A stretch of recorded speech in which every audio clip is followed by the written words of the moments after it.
জীবনের দৌড় আর শেষ হয় না। জীবন এক অদ্ভুত দৌড়। কেউ শুরু করে জুতাসহ, কেউ খালি পায়। কেউ জন্ম থেকেই 100 মিটার এগিয়ে থাকে, আবার কেউ হাঁটার আগেই হোঁচট খেয়ে পড়ে যায়। সময়ের সাথে আপনি বুঝতে পারবেন এই দৌড়ের নিয়মগুলো কখনোই সবার জন্য একরকম নয়। আপনি হয়তো দেখবেন কেউ সহজেই সব শিখে নেয়, পরীক্ষার আগের রাতে কয়েক ঘন্টা পরে অসাধারণ ফলাফল করে, আর আপনি দিনের পর দিন খেটে গেলেও কাঙ্ক্ষিত রেজাল্ট পাচ্ছেন না। আপনার আশেপাশে এমন অনেক মানুষ থাকবে যাদের জীবন কোনো বাধাহীন রাস্তায় চলতে থাকে। তাদের কখনো টাকার চিন্তা করতে হয় না, বাবা মায়ের দেওয়া ক্রেডিট কার্ডে বিল মেটায়। আর আপনি একবার টিউশন ফি চাওয়ার আগে কতবার চিন্তা করবেন সেটার কোনো হিসাব নেই।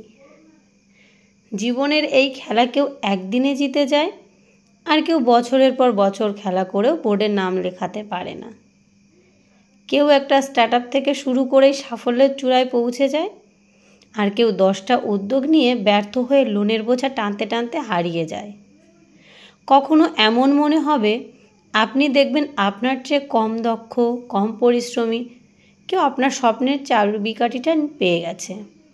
কারণ হয়তো সে সঠিক নিয়মে সঠিক জায়গায় ছিল, হয়তো তার রেফারেন্সে ছিল, হয়তো ভাগ্য তার পক্ষে ছিল।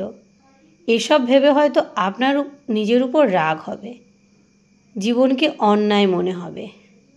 কিন্তু বাস্তবতা হলো, এই প্রতিযোগিতায় আপনি যদি শুধুই তুলনায় ব্যস্ত থাকেন তাহলে ক্লান্তি ছাড়া আর কিছুই পাবেন না। এখানে কেউ একটা গাড়ির মালিক হওয়ার স্বপ্ন দেখে, আরেকজন সেই গাড়িটা বদলে আরও কিছু দামি চায়। বড় ফ্ল্যাটের মালিক হওয়া মানুষেরও স্বপ্ন থাকে আরও বড় কিছুর। তাহলে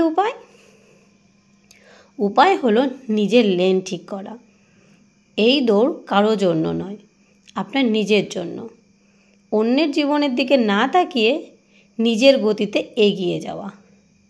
জীবন সবসময় ফেয়ার হবে না, কিন্তু আপনি নিজেকে প্রস্তুত করতে পারেন, সময়ের সাথে নিজেকে গড়ে তুলতে পারেন। কারণ সত্যিকারের জয়ী হওয়ার জন্য গন্তব্যে পৌঁছানো দরকার নেই, দরকার শুধু এক এক পা করে সামনে এগিয়ে যাওয়ার।